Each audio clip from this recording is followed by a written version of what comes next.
नमस्कार, मी प्रतीक्षा. आज आपण चहासोबत खाल्ली जाणारी खुसखुशीत अशी खारी कशी बनवायची ते पाहूया. आणि आपल्याला बऱ्याचदा आपण बाहेरून आणून खातो, पण बऱ्याचदा आपल्याला शंका पण येते मनामध्ये, की ही खारी कधी बनवलेली आहे, चांगली तर असेल ना, अशा पद्धतीने. तर त्यामुळे आपण घरच्या घरी खारी कशी बनवायची ते पाहूया. इथे मी 1 वाटी मैदा घेतला आहे. तुम्ही या आणि नंतर त्या मैद्यामध्ये थोडंसं मीठ ॲड केलं आहे. तुम्ही 1 कप मैदा, 1 कप गव्हाचं पीठ पण घेऊ शकता. मी पूर्ण मैदा घेतला आहे आणि ते ओवा घेतला आहे हातावरती आपल्याला चोळून तो आता त्यामध्ये टाकायचा आहे. ओव्यालाच अजवाईन पण असं म्हणतात. आणि आता सध्या तरी अजूनही पाऊसच आहे सगळीकडे. तर पावसामध्ये हमखास खाल्ली जाते खारी आणि चहा तर. आणि आपल्याला नंतर मी गरम करून तूप घेतलं आहे. तुम्ही या तुपाऐवजी तेल पण यूज करू शकता. तर थोडं थोडं तूप टाकून आपल्याला असं घट्टसर थोडंसं मळून घ्यायचं आहे किंवा असं पीठ भिजवून घ्यायचं आहे तुपामध्ये, की जेणेकरून असं घट्ट असा एक गोळा बनेल. आणि एकदाच तूप टाकायचं नाही, थोडं थोडं तूप टाकून घट्टसर असं गोळा बनेल अशा पद्धतीने ते पीठ करून घ्यायचं आहे.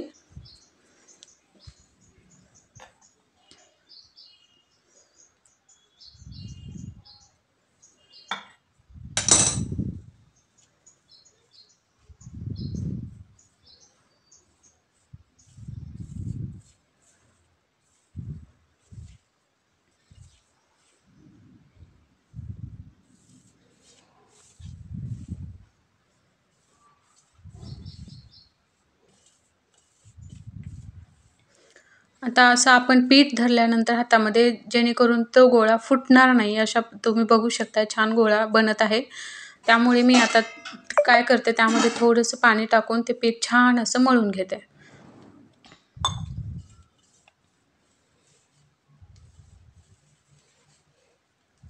पीठ आपल्याला घट्टसर मळायचं आहे.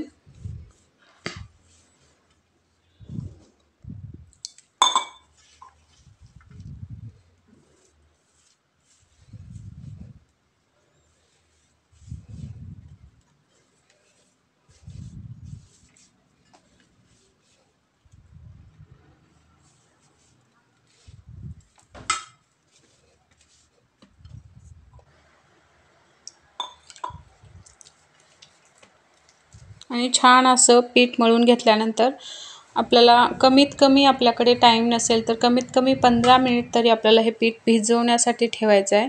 आणि जास्तीत जास्त म्हणलं तर आपल्याला अर्धा तास हे पीठ चांगलं असं ठेवायचं. आपल्याकडे खूप जास्त वेळ असेल तर अर्धा तास तरी पीठ आपल्याला हे भिजवून ठेवायचे मळून. तर आता मी छान असा गोळा केला आहे पिठाचा.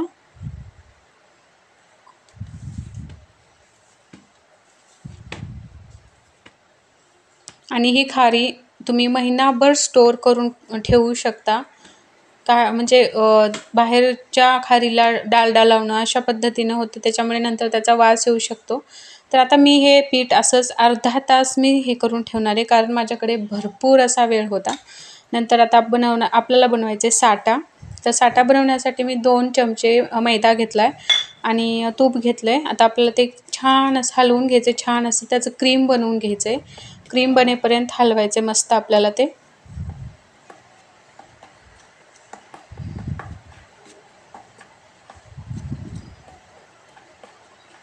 तुम्ही तेवढ्यात होत नसेल तर तुम्ही जास्त अजून थोडंसं तूप टाकू शकता. तर तुम्ही बघू शकता इथे छान असं क्रीमसारखं व्हायला पाहिजे ते साटा आपल्याला. आणि साटा कुठे यूज करायचा आहे हे तुम्हाला मी नंतर सांगेनच.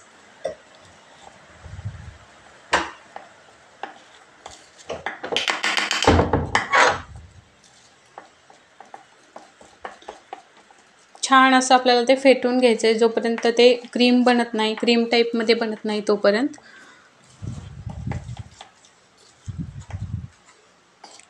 तरी ते क्रीम बनलेलं, म्हणजे क्रीमसारखं असं बनलेलं आहे ते. तर साटा आपला इथे बनवून तयार आहे. आणि मी अर्धा तास वेट केला. अर्धा तासानंतर पीठ मी ओपन केले, उघडले. तुम्ही बघू शकता छान मऊ पीठ झालेलं आहे.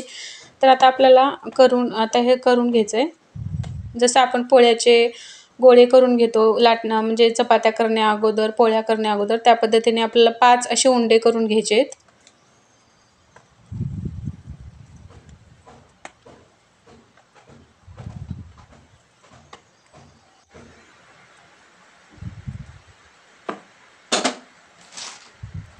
आणि आपल्याला नंतर एक एक अशी पोळी म्हणजे ते हे लाटून घ्यायचंय. तर अशा पद्धतीने लाटून घ्यायचे, एक समान प्रमाणात लाटून घ्यायचे, गोल असं एक मोठी एक छोटी अशा पद्धतीने लाटून घ्यायचं नाहीये, एक समान लाट्या आपल्या आल्या पाहिजेत सगळ्या. तर बघू शकता तुम्ही अशा पद्धतीने लाटून घ्यायचंय. आणि मी 5 उंडे झालेले होते माझे, ते 5ही तुम्ही लाटून घेतले, तुम्ही बघू शकताय. तर आता आपल्याला ते एकावर एक ठेवून त्या साठा लावून त्याचे आपल्याला आणि परत एकदा लाटून घ्यायचंय.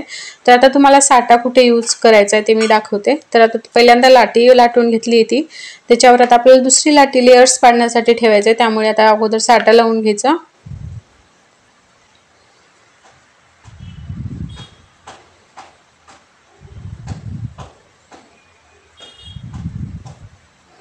नंतर दुसरी लाटी ठेवून द्यायची, त्याच्यावर परत एकदा साठा लावायचा.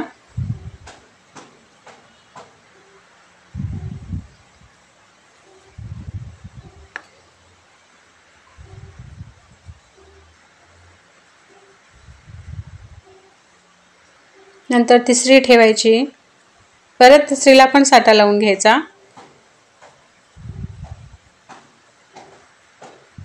आणि मी 5च घेतल्यात म्हणून 5च घ्यावा अशा नाही, तुम्ही 6, 7 एकावर एक कितीही तुम्ही घेऊ शकता. पण आपण नंतर जो लाटणार आहे तुम्हाला मी दाखवतेच, पण ते पातळ आलं पाहिजे आपल्याला लाटायला, का नाहीतर खुसखुशीत लागणार नाहीत किंवा मध्ये कच्चे राहू शकतात खारी. त्यामुळे मी शक्यतो मी सांगेन पर्सनली की तुम्ही 5च्या वरी घेतच जाऊ नका, पण जास्त लेयर्स हवे असतील तर घेऊ शकतात. तरी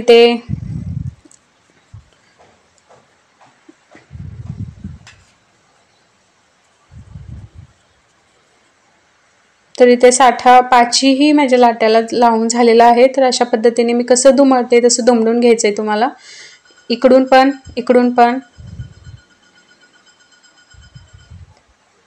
आणि आता थोडंसं मैदा घ्यायचा आणि आपल्याला ते लाटून घ्यायचंय पातळ आणि हलक्या हाताने लाटायचंय, जास्त भार देऊन लाटायचं नाही, हलक्या हाताने आपल्याला ते लाटून घ्यायचंय. आणि पातळ असं लाटून घ्यायचंय की जेणेकरून जे खारी जे आहेत आपले बनणारे की जाड किंवा असे ढबरे होऊ नये, त्यामुळे पातळ असं लाटून घ्यायचंय ते.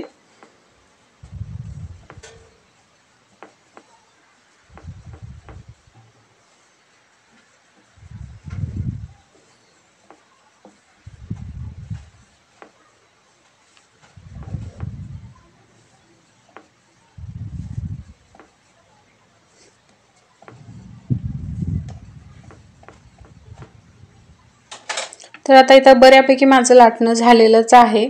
तर आता आपल्याला हव्या त्या आकारात तुम्ही खारी बनवू शकता. तिथे मी एक अशा उभ्या लाईन मारते अगोदर, जसं आपण कापण्या वगैरे शंकरपाळे करतो त्या पद्धतीनेच करते. तुम्हाला हव्या त्या आकारामध्ये तुम्ही खारी करू शकता. तर आता इथे मी सगळे कट करून घेतलेत. आता एक एक मी काढून ताटामध्ये एकदा ठेवून देते.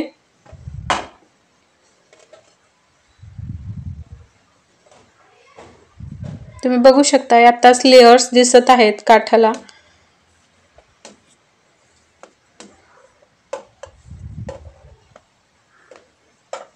आणि खूप इझी रेसिपी आहे आणि तुम्ही एकदाच 1 किलोच्या मैद्याच्या एकदा स्टोअर करून ठेवू शकता. खूप इझी रेसिपी, कमी साहित्यात बनणारी. आता आपल्याला हे तळून घ्यायचं आहे. तुमच्याकडे ओव्हन असेल तर तुम्ही ओव्हनमध्ये भाजून पण घेऊ शकता. तळताना खूप गोष्टी लक्षात ठेवण्यासारख्या आहेत. तळताना आपल्याला जास्त तेल तापवायचं नाहीये.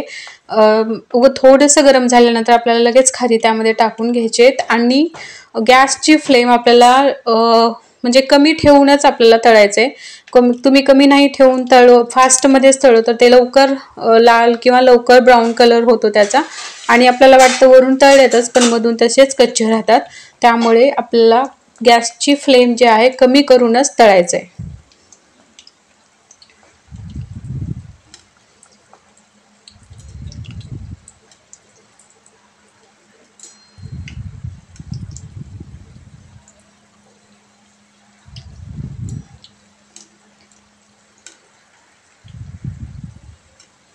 थोडासा वेळ लागतो तळायला पण काही प्रॉब्लेम नाही, पण मध्ये कच्चं खाण्यापेक्षा ज्या आत्ताच तळून घेतलेलं बरं. तुम्ही बघू शकता तेलातच लेयर्स ते असं दिसत आहे तुम्हाला.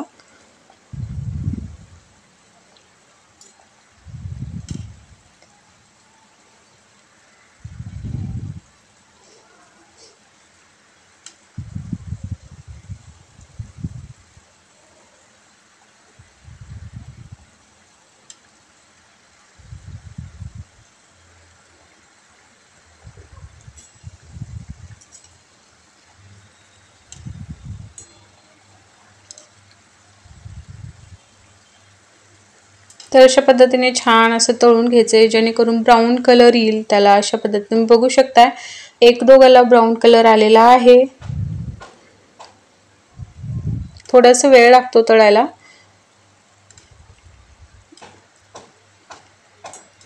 तुम्ही बघू शकता ब्राऊन कलर येत आहे, जसं आपण दुकानातून कसा आणतो खारी त्या पद्धतीने कलर येत आहे.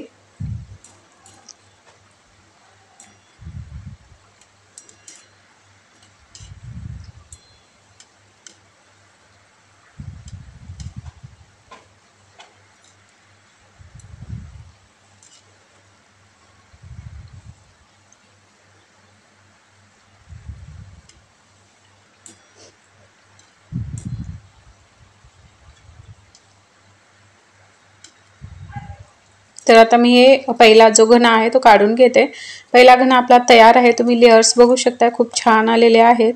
तर मी तशाच पद्धतीने दुसरा तिसरा पण घन तयार करून घेते आणि सगळे झाल्यानंतर तुम्हाला दाखवते.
तर इथे तिन्ही गणे माझे बनवून तयार आहेत आणि खारीस पूर्ण बनवून तयार आहे। तुम्ही बघू शकता छान लेयर्स पडलेले आहेत, मध्ये पण कच्चे राहिलेले नाहीयेत। तर पटकन होणार रेसिपी, कमी साहित्यात इझी रेसिपी आहे, तुम्ही पण नक्की ट्राय करा। Bye bye.